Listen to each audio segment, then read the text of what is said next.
Bu ayollarning ishi. Opa, qabrga sehr jodu qilib, qabr tuprog'ini kavlash ayollar ishimi? Balkim shakkoklar ishidir. Nima birovlarning ishiga burningizni chiqasiz? Ha? Tushundingizmi? Agar shu niyatda yana qabristonga borganingizni bilib qolsam, mendan yaxshilik kutmang. Mahalla kuyga aytib, sharmandangizni chiqazaman. O'zingiz mulzam bo'lib qolasiz. Keyin ko'chada bosh ko'tarib yura olmay qolasiz. Sadqay odam keti. Bore. O'rgildim gaplaringdan. Shakkoklikmish. Ey dunyo.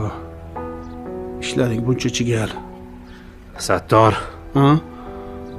Endi yangi qabr kovlash kerak. Kimga? Kimga bo'lardi? Roziyaga-da qaytadan ko'miladi.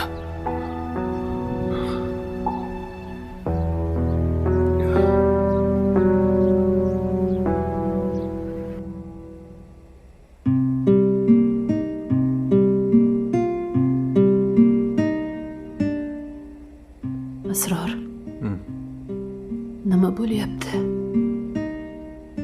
Mayitni nima qildinglar? Go'rkovning xonasida turibdi. Hozir yangi lahat qazishyapti.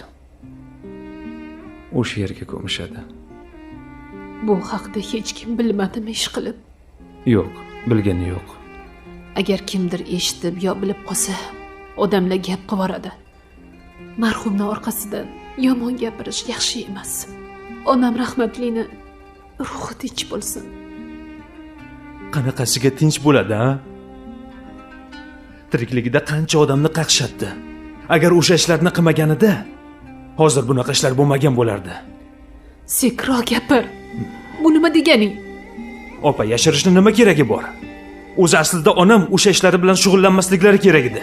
Esingizda bo'lsa, rahmatli dadam bilan shu mavzuda qancha urushgan.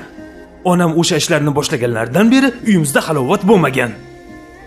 Bo'ldi qil. O'tgan ishlarni kavlashtirma. Odamlar bor pastda. Oyim shuni orqasidan pul topganlar. Esingdan chiqib qoldimi? Lekin odamlarni aldab pul topgan. Odamlarni zor qaqshatib, ularni bir tiyinlab topgan pullarni aldab-suldab undirgan. Siz shuni tushunyapsizmi, opa? Ko'chada meni ko'rgan hamma qo'lini bigiz qilib, ana, Roziya Folbinning o'g'li kelyapti deb, onasi sehr jodu qiladi deb ko'rsatardi.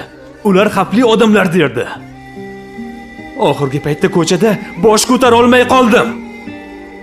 Shularni siz bilasizmi? Yo, bilmaysiz. Umuman bilmaysiz.